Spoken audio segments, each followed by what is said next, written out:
मे महिन्यामध्ये आम्ही अलिबागला स्टेकेशनसाठी गेलो होतो. ॲक्च्युली अलिबागला मी सेकंड टाईम गेलेले, पण मला अलिबाग हे प्लेस आहे ना खूप आवडतं. एक तर ते मुंबईपासून जवळ आहे, परत ट्रॅव्हलिंग फॅसिलिटीज पण खूप चांगल्या आहेत. तुम्ही प्रायव्हेट कारने म्हणजे कॅबने पण जाऊ शकता आणि बस पण असतात. फ्रिक्वेन्सी पण खूप चांगली आहे आणि AC बसेस पण असतात आणि मग जाण्यासाठी इझी पडतं. सो आम्ही रिसेंटली अलिबागला जोमो रिसॉर्टला गेलेलो आणि हा रिसॉर्ट मला इतका आवडला की काय अगदी म्हणजे एकदम जसं ते आता खूप हाईप आहे ना अस्थेटिक तसा हा म्हणजे रिसॉर्ट, त्याच्या रूम अगदी क्लीन, मस्त असे पांढरे शुभ्र आणि न्यूड कलरमध्ये सगळं त्यांचं इंटेरियर होतं आणि हा रिसॉर्ट मला खूप आवडला. मला अजून पण परत तिकडे जाऊन राहायची इच्छा आहे. आणि हा आहे रूम टूर. तुम्ही बघू शकता किती क्लीन आणि नीट रूम आहेत आणि सगळीकडून प्रकाश येईल असं त्यांनी त्यांचं इंटेरियर केलेलं आहे आणि वॉशरूम पण अगदी क्लीन होते.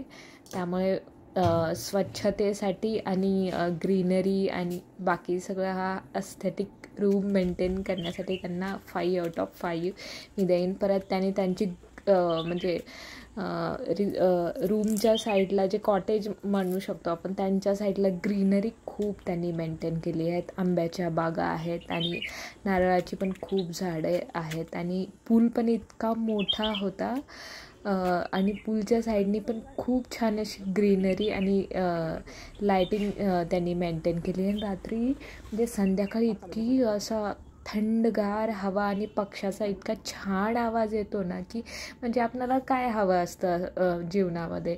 असं विकेंडला शहराच्या बाहेर एक शांतता, म्हणजे घाई गडबड नको असं जीवन असतं आणि हा रिसॉर्ट म्हणजे जे आपल्या अपेक्षा असतात एक विकेंड टूरच्या, त्या या रिसॉर्टमध्ये तुम्हाला 100% म्हणजे त्या फॅसिलिटीज त्या वाईब्स 100% मिळतात. आणि रात्री असं त्यांनी लाईटनिंग इतकी मस्त छान केलेली आहे की असं वाईब खूप मस्त येते. बाकी नाही. आणि जवळच इकडे नागाव बीच आहे. सो आम्ही सकाळी 6:30ला नागाव बीचला गेलेलो. तिथे मस्त वॉक घेतला 1 तास आणि त्यानंतर आम्ही दुसऱ्या दिवशी बीच वॉक घेतल्यानंतर परत आम्ही रिसॉर्टला रिटर्न आलो. थोडंसं नाटकी फोटोशूट केला, अस्थेटिक फोटोशूट.